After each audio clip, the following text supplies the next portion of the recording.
तो नमस्ते समस्त को सुप्रभातम। तो एक्चुअली आज जो टॉपिक रही है बहुत इंपोर्टेंट रही है, खास करके जो मैंने सीपीटी एंट्रांस प्रिपरेशन करुँच एसएसबी सीपीटी सहित पीजीटी प्रिपरेशन करुँच कहीं आज भिडियो आम डिस्कसन करवा वेद और वैदिक प्रकरण।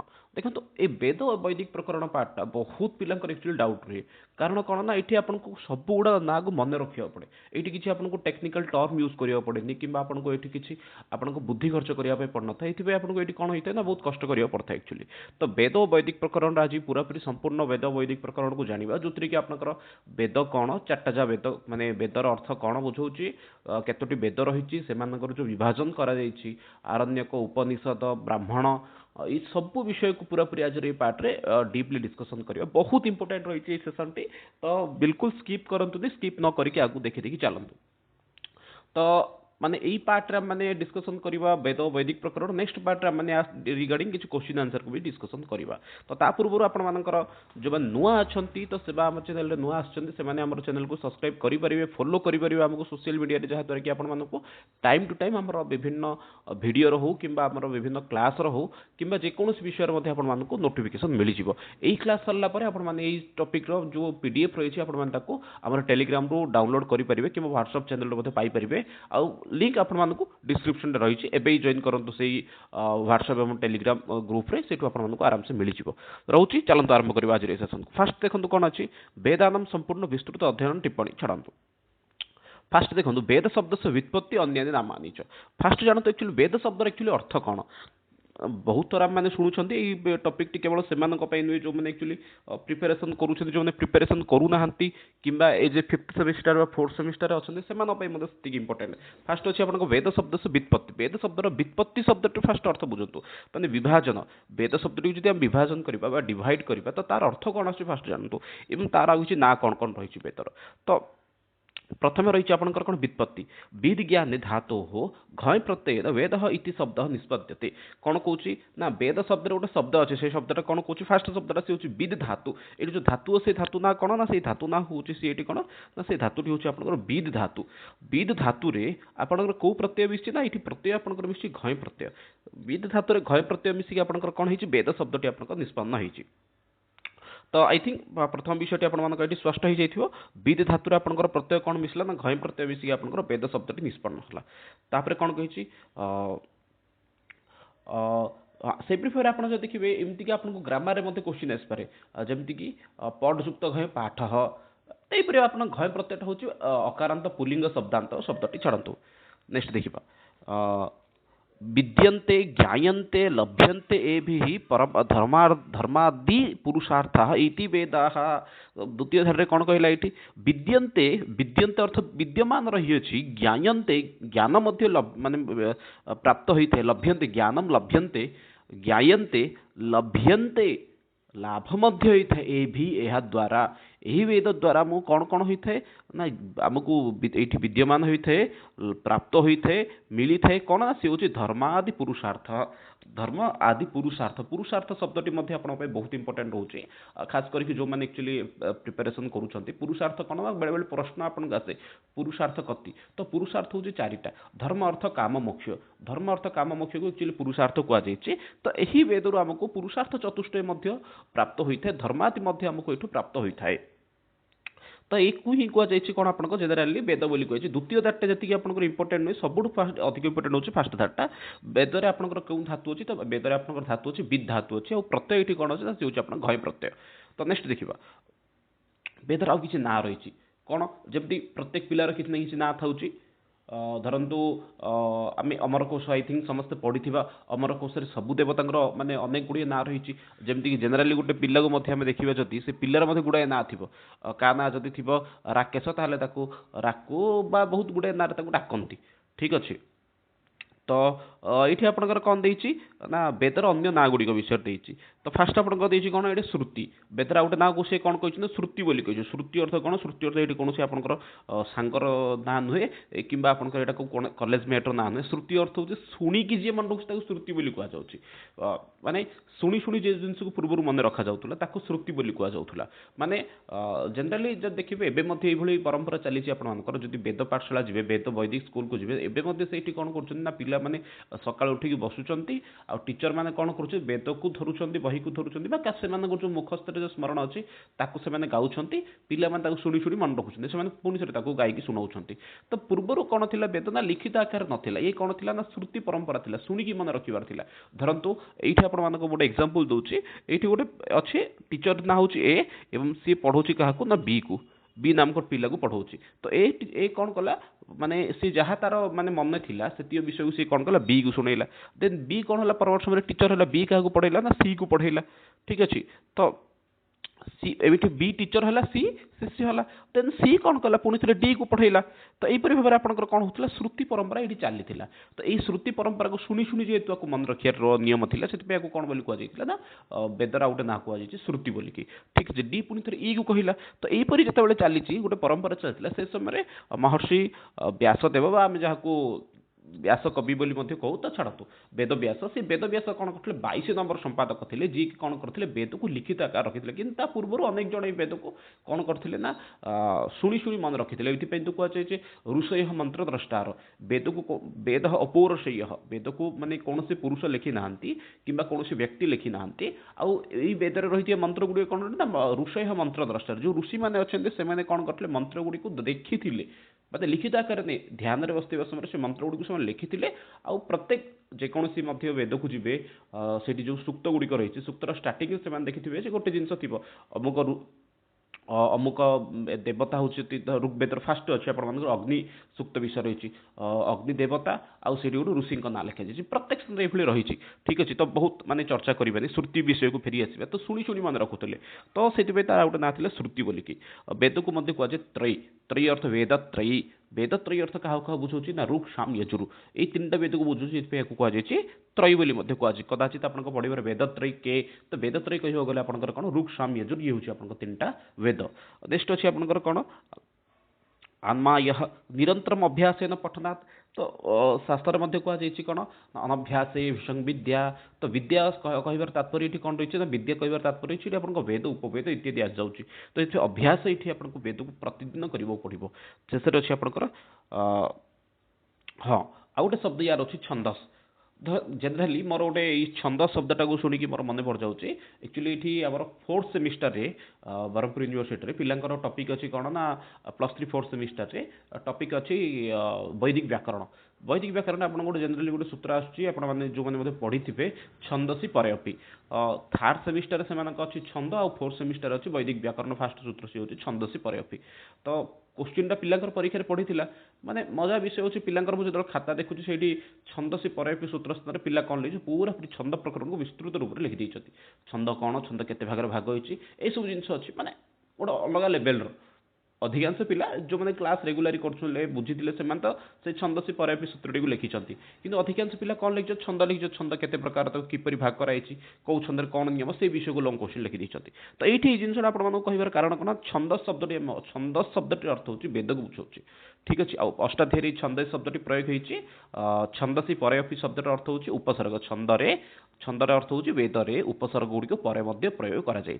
ठीक अच्छे तो जनरली आपर ये मन रखिए जिन कौन कौन गोटे हूँ जो आपको वेदर गोटे ना कौन ना सी श्रुति ये ना टी मन रखु और शेष धाटे जो आपको देला छंदस बोलिकी से जिन को मन रखु नेक्स्ट देखिए वेद साहित्य से मुख्य विभाग वेदर जदि आम मुख्य विभाग देखिए विभाजन जो देखिए वेद साहित्यम चतुर्षु भागी विभक्त वेद को एक्चुअली कौन 4 भाग में विभक्त कराई कौन कौन 4टा ना 4टा वेद रही एक्चुअली फास्ट कथा स्पष्ट हो 4टा वेद कौन कौन सी 4टा वेद आपंकर हूँ ऋक् वेद तापर आप यजुर्वेद मध्य 2 भाग भाग होती कृष्ण यजुर्वेद शुक्ल यजुर्वेद तापर आपंकर यजुर्वेद पर आसो सामवेद और शेष आसो कौन अथर्ववेद तो ये 4टा भाग आपंकर कौन कराई डिवाइड कराई भाग कराई आमकर गोटे गोटे उपवेद रही है वेद गुड़िकर कौन अच्छी ना वेदर एक्चुअली गोटे क्रम बोली कहीपर ठीक अच्छे वेद तापर वेद सहित आप कौन रिलेटेड रहा ब्राह्मण आरण्यक उपनिषद दर्शन पुराण यही सब भाव में कौन हो डिवाइड होगी पूरापूरी कंटिन्यू चली अच्छी। तो फास्ट कहूँ वेद साहित्य से मुख्य विभाग वेद साहित्य मुख्य विभाग कौन कौन रही ना सी हूँ आप संहिता आरण्यक सॉरी ब्राह्मण आरण्यक उपनिषद उपनिषद पार्ट आपंकर कौन कौन ना शेष में कही देखो उपनिषद साहित्य गोटे आप गोटे शब्द अच्छी वेदांत ब्राकेट गोटे आप शब्द देखिए वेदांत वेदांत शब्द नाम प्रश्न आस वेदांत नाम किम ना वेदांत नाम उपनिषद प्रमाणम उपनिषद प्रमाण को वेदांत बोली कहगला माने एइठु गोटे जिनस आपण बुझी पारथिबे जे वेदांत दर्शन रही वेदांत दर्शन आई थिंक आपण कार कार मध्य पढ़ियार मध्य इच्छा थाई पारे वेदांत दर्शन वेदांत अर्थ कौन ना उपनिषद प्रमाण जो आम जिते उपनिषद रही से सब उपनिषद प्रमाण जदि किए ताली से सॉरी सारमर्म जदि कौट रही कहीपर तो सी आपपारे वेदांत बोलिकी माने एक्जाक्टली तार अभिप्राय ताहा नुहे बुझापी आपको कही ठीक अच्छे तो छाड़ू तो आम आगू देखा हाँ फास्ट चारि भाग भाग कराला गोटे है कौन संहिता तो संहिता अर्थ सी कौन देवस्तुति देवस्तुति परकर्मणाम संग्रह अर्थात संहितार आपने अधिकांश देखिए मंत्र गुड़िकर प्रयोग होता है तो से आपको जनराली कौन कहला संहिता पाठ संहिता अर्थ होची आपको जिते सब दैवी कार्य आपर जो मंत्र गुड़िक आसते से विषय को संहिता बोली कहगला दिन आसला आपको ब्राह्मण यज्ञानम कर्मकांड से विस्तृत वर्णनम तापर आरण्यक अरण्य पठनीय दार्शनीय उपासना विषय आरण्यक ग्रंथ अच्छी उपनिषद ज्ञानकांडम आत्मब्रह्मणयो विवेचनम च तो उपनिषद आपको मुख्यतः कौन मिलूँ ना देखो तो आप उपनिषद रे नॉर्मली ऋग्वेद जब पढ़े ऋग्वेद आपको आत्मज्ञान मिल पाए आत्मज्ञान अर्थ होची मोक्ष प्राप्ति इत्यादि विषय मिल पाए कि समान रूप उपनिषद को जब आसवे आप कठोपनिषद को आसवे कठोपनिषद आपंकर कौन अच्छी ना कठोपनिषद आपंकर रही विस्तृत रूप रही आपंकर कौन ना ये जो विषय वस्तुटा आपन आसीगला आत्मज्ञान प्राप्ति माने मोक्ष प्राप्ति विषय हो कि सांसारिक सुखरू कौन किपरि मुक्ति पाए से सब विषय रही तो ये विषय आपको कौटी मिले खास करके आप सब जिन उपनिषद मिले तो छाड़ तो ये पार्ट ये मन रखा दरकार नहीं सामान्य रूप में आप जो चार्टा भाग रहा सी कौन कौन संहिता ब्राह्मण आरण्यक एवं नेक्स्ट आपको उपनिषद तो आमर चार्टा वेद अच्छे जनराली जानते ऋग्वेद फास्ट सब प्राचीनतम वेद हूँ ऋग्वेद जहाँकि मंत्रात्मक अटे दुई नंबर वेद हूँ आपर कौन ना यजुर्वेद जहाँकि गद्यात्मक अटे यजुर्वेद को आपको दी भाग एक्चुअली डिवाइड कराई गोटे हूँ आपंकर शुक्ल यजुर्वेद आ गोटे कृष्ण यजुर्वेद तापर आपंकर सामवेद आसी जहाँकि ज्ञानात्मक अटे ज्ञान स्वरूप होकर रही फोर्थ आप अथर्वेद अथर्वेद शब्द अर्थ हूँ विविध प्रकार मंत्र रही तंत्र विषय रही इत्यादि विषय रही आयुर्वेद संबंधी विभिन्न रोगर निवारण उपाय रही तो आगू आम जनराली से विषय तो पढ़ा अध्ययन करवा से विषय को जाना फास्ट आप ऋग्वेद कौन देखो तो ऋग्वेद कही देवा नाम स्तुतिपर कर्मणाम संग्रह विश्व से प्राचीनतम ग्रंथ फास्ट आपको ये केवल संस्कृत में विविध स्थान में क्वेश्चन आसते विश्वर सब प्राचीनतम ग्रंथ कौन सब पुराणा ग्रंथ कौटा अटे तो सब पुराणा ग्रंथ जब आपंकर किसी रही सी हूँ ऋग्वेद तो सबुठ प्राचीनतम ग्रंथ जमती आप ऋग्वेद से भाव में आप सबुठ प्राचीनतम वेद कौटा सी आपको ऋग्वेद ऋग्वेद पर ही अन्य वेद गुड़िकर आसी अच्छी तो ऋतिक होता ये आपंकर देखिए कि जगह आपंकर कौन अच्छी ये लिखाई 10 कौटा गला हाँ 10 35 40 तो कौन भाई यार अर्थ तो ये सी कहते ये डिवाइड से कर कौन कहते सी टे 1 सेकेंड हाँ तो विभाग ये आप 10टा मंडल अच्छी ये आपंकर सूक्त अच्छी कौच 1028 सूक्त रही है आप मंत्र संख्या कौच 10,552 तो यही भाव में आप कौन डिवाइड हो ठीक अच्छे आउ गोटे जिन देखिए शाखा ये आपंकर केतटा शाखा अच्छे ना 21 शाखा उपलब्ध अच्छे जहाँकि साकल बास्कल आश्वालायन सांख्यायन मांडुकायन यही भाव में आपंकर रही उपवेद हूँ आयुर्वेद ब्राह्मण ग्रंथ रोच ऐतरीय कौशातिक सांख्यायन कौशातिकी कौशातकी सॉरी एक्चुअली एवं आरण्यक व उपनिषद रही आपंकर कौन एतरीय उपनिषद कौशातकी उपनिषद तो जो मैंने खास करके 5th सेमिस्टर एक्चुअली पढ़ी थे वेद तो से टिके बुझे सहज हम देखो फास्ट आप रही कौन ऋग्वेद आसला ऋग्वेद आप प्रथम मंडल प्रथम सूक्त हूँ अग्निसूक्त तो आउ फास्ट मंत्र तार कौन थी ओम अग्निमीले पुरोहितम तो ये आपंकर कौन है 1 1 1 प्रथम मंडल प्रथम सूक्त आपन हूँ प्रथम मंत्र सी हूँ अग्निमीले पुरोहित तो ये आप स्पष्ट रूप से बुझीपारे एक्चुअली कौन रही कौन माने कौन तार कौन रही सिस्टमटा किपर रही फास्ट आप हूँ 3 भाग में गोटे हूँ आप मंडल जहाँकि टोटाल मंडल संख्या हूँ आप 10 देन आप सूक्त तापर आपंकर मंत्र ठीक अच्छे तो ये थिला एक्चुअली आपनकर पूरा पूरी नॉर्मली आपण माने साधारण रूप रे कहि परिबे कोन थिला ना तार क्रम गोटे बोली स्टेप बाय स्टेप बोली कहि परिबे। तो ऋग्वेद रे आपनकर गायत्री मंत्र रहिछि, गायत्री मंत्र कोठी रहिछि ना से होछि आपनकर तृतीय मंडल रहिछि, बहुत माने बहु महत्वपूर्ण मंत्रटी अटे। गायत्री विषय रे कोठी रहिछि नै आपनकर तृतीय मंडल रहिछि। ठीक अछि।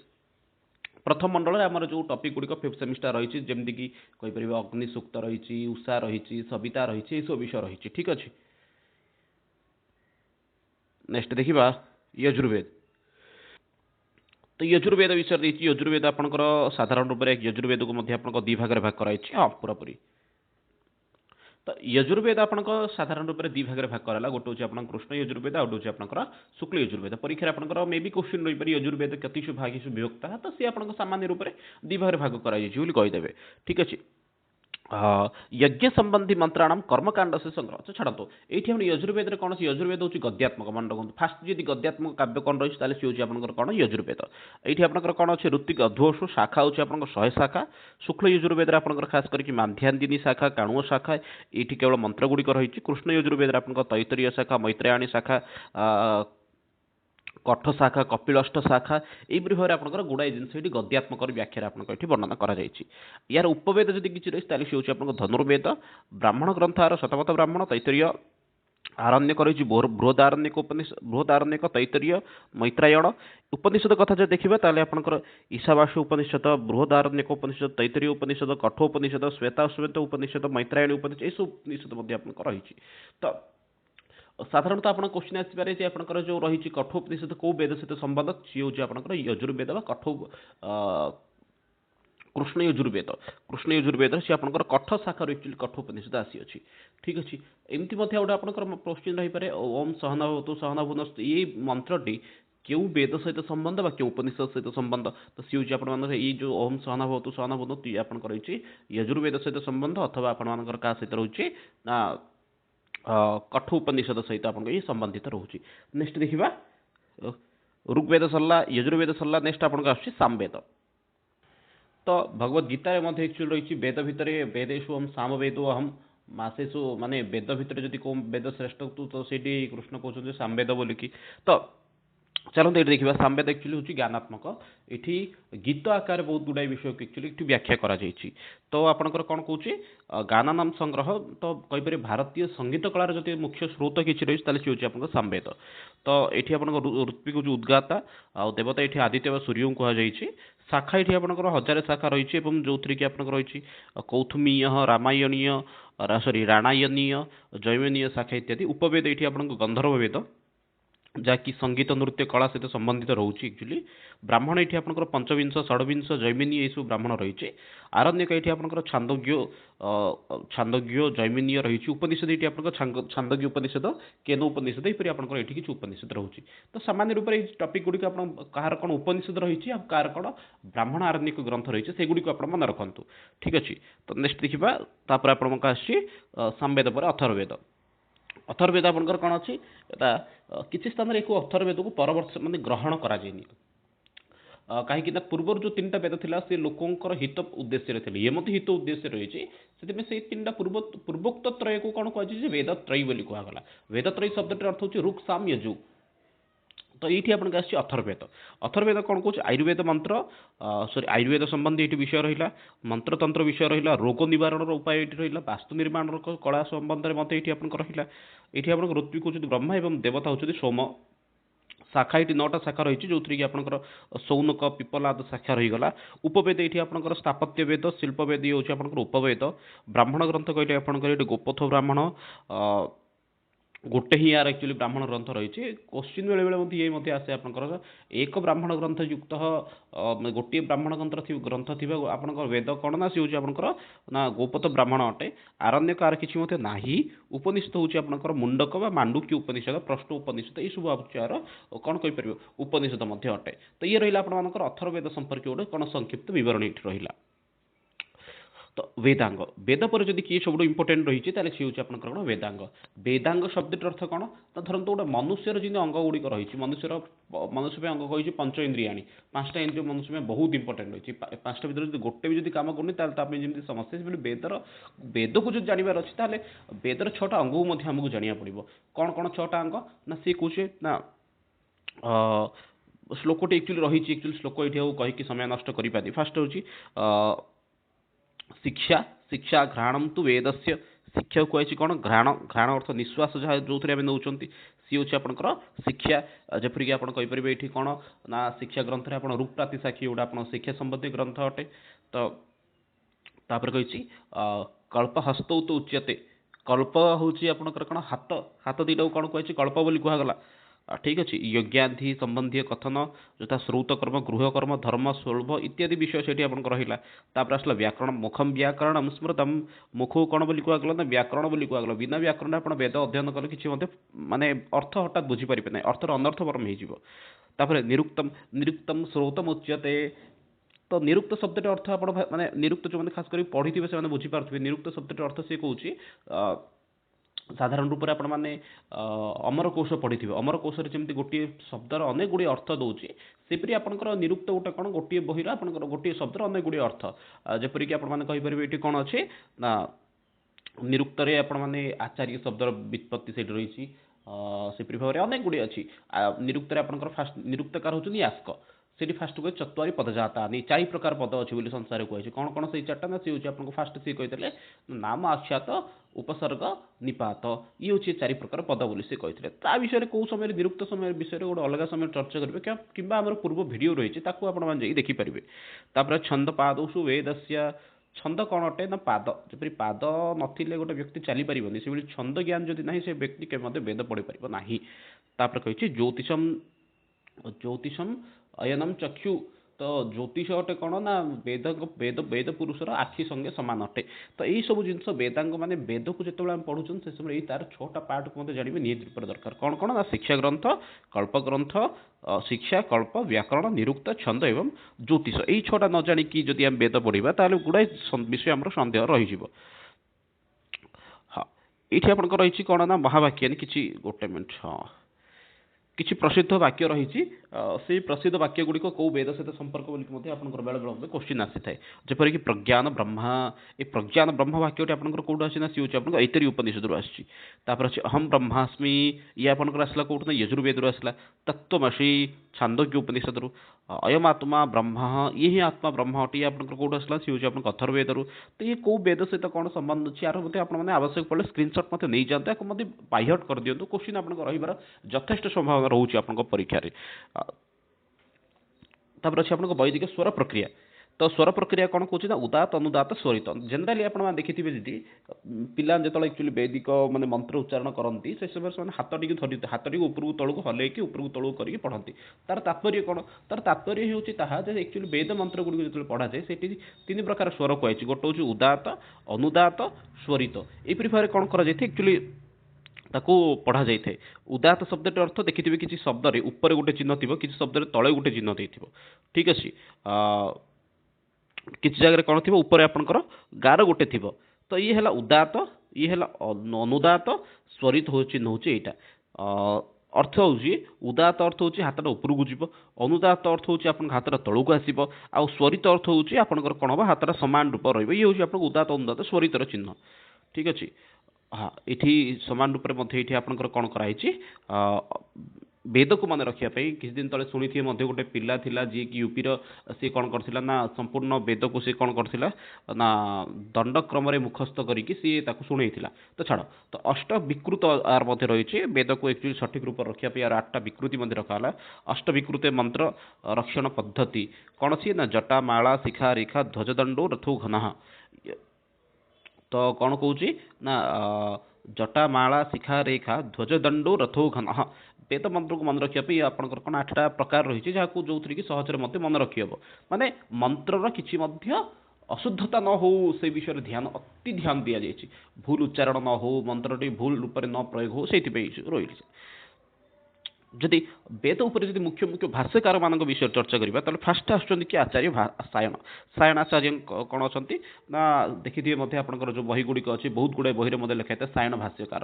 ତ ସାୟଣ କ'ଣ କରୁଛନ୍ତି? ଫାଷ୍ଟ ଯିଏକି ବେଦ ଉପରେ କ'ଣ କରିଛନ୍ତି? ନା ଭାଷ୍ୟ ଲେଖିଛନ୍ତି। ସେପରି यास्ककार होचंदी माने सॉरी निरुक्तकार होचंदी यास्काचार्य तांकर मध्ये कोन रहिछि वेद उपर भाष्य मध्ये रहिछि उब्बट स्वामींकर मध्ये रहिछि जहा कि शुक्ल यजुर्वेद सहित माने प्रमुख भाष्यकार अटंती स्कंध स्वामी तथा वेंकट माधव जी कि ऋग्वेद सबुठ प्राचीनतम भाष्यकार ए सब भाष्यकार भितर जे सबुठ प्रसिद्ध भाष्यकार के ताले से होचंदी सायण भाष्य ठीक अछि ए मैक्स मुलर नाटी सुनिथिबे से कोन करछंती ना आपनकर ही ऋग्वेद एवं तार सायण भाष्य कौन करथिले सी ना इंग्रजी रे एक्चुअली को अनुवाद मध्ये करथिले छाड़ंतु तो जिबा आमे नेक्स्ट हाँ सबुठ इंपोर्टेंट रही आपन वेदर आपंकर कौन अच्छी ना टाइमिंग कौ टाइम रे एक्चुअली कौन कही बोली यार मध्य क्वेश्चन आपन आसे वेदांत काल निर्धारण मैक्समुलर का मत अनुसार वेदर काल हूँ कौन ना आज को ख्रीष्टपूर्व केते ना सी हूँ आपंकर 1200 रु 1500 वर्ष बोलिकी मैक्समुलर एक्चुअली कहते तो 1200 रु 1500 बोलिक विभिन्न जगह लेखा थी मिले तापर अच्छी बाल गंगाधर तिलक भारतीय बाल गंगाधर तिलक कहवा अनुसार ना ये वेदर जो टाइमिंग अच्छी ख्रीष्टपूर्व 4000 रु 6000 वर्ष पूर्व एक्चुअली वेद को एक्चुअली लेखा जाइए तापर अच्छी हरमन याकोबी ठीक अच्छे ये मत अनुसार याकोबी मत अनुसार 4500 ख्रीष्टपूर्व हूँ आपंकर यही वेदर टाइमिंग विंटर नीड्स या कहवा अनुसार ये हूँ के 2500 वर्ष पूर्व हूँ आपंकर वेद एवं यहीपरि भाव में अनेक गुड़े जद्यपि माने मत रही से भाव में दयानंद सरस्वती कौन कहते वेद ईश्वरीय ज्ञान अस्ति वेद हूँ ईश्वर ज्ञान अटे आउ ये कौन अटे पारंपरिक मत अनादि अपौरसेयम सी हूँ ना आदि अच्छी ना अंत अच्छे ये कौन अटे औपौरसेय अटे या कौन व्यक्ति लिखी ना आपको फास्ट कहते वेदा सॉरी मंत्रा ऋषय मंत्रद्रष्टा ऋषि मैंने मंत्र को देखिले गोटे वेदर से बही आकार सजाइक रखिले ही कहला वेद बोलिकी आउ सी कौन देखिले ना ज्ञान रूपक जिते सब विषय रहा ही देखिले मैंने देखिले मैंने आम भी आखि बंद करके बसिया मैंने आमको गुड़ाए जिन मन पड़ो आम दृष्टिगत हम ताकू जो आम कौन कले अन्य पिला ज्ञान संपर्क जिन गुड़ी अन्य देले ही कहला वेद बोलिकी सिंपल जिन कह गले आपण मैंने आखि बंद करके बसबे लास्ट पर्यंत आप आसीगले देखुं ये गोटे जिन आप स्पष्ट हो जातु माने वेद को कौन पुरुष बा कौन व्यक्ति लिखि ना कौटू आसला ये ऋषि मैंने ध्यान बसते ध्यान बस बस ज्ञानात्मक किसी जिनस देखागला ताकू से मैंने कौन कले परवर्ती शिष्य मान शुणी शुणी कले एवं परवर्ती माने शिष्य मैंने मत कौन कले से विषय को मन रखिक परवर्ती पीढ़ी की देले जमीक आपको फास्ट ABCD जो कलम देती तो से रूप से धीरे धीरे परवर्ती पीढ़ी की देले कि से समय आसपन किए ना व्यासदेव सी आसी कहले जो वेद व्यास सी कहले नाई या लिखित रूप रखार अच्छे कहीं मत मो गुरु जी पढ़े से जिन मन थी किसी मान नहीं मुझे बहुत किसी जिन भूली जाइए तो मुझे परवर्ती पिला जो पढ़ेबी से मोर बोधे भूल हो पाए बोधे भूल देपारे तो कौन कल से लिखित आकार लिखिकी रखिदेली तो बहुत इंपोर्टेंट टॉपिक हूँ आप चारिटा वेद संपर्क में तो से विषय में तो ये वीडियो डिस्कसन करेंगे पुणी थर नेक्स्ट वीडियो किसी क्वेश्चन आंसर को डिस्कसन करवा बिल्कुल मिस करंतुनी आपन परीक्षा बहुत निकट में अच्छी आज एक्चुअली नीट परीक्षा भी अच्छी ड्यूटी अच्छी तो बहुत समय मत दे पारिनी आपण सहित तो पुणी थर मिसवा नेक्स्ट वीडियो रे रहूची समस्त बहुत बहुत धन्यवाद जेहेतु भारतम व संस्कृतम वंदे मातरम धन्यवाद।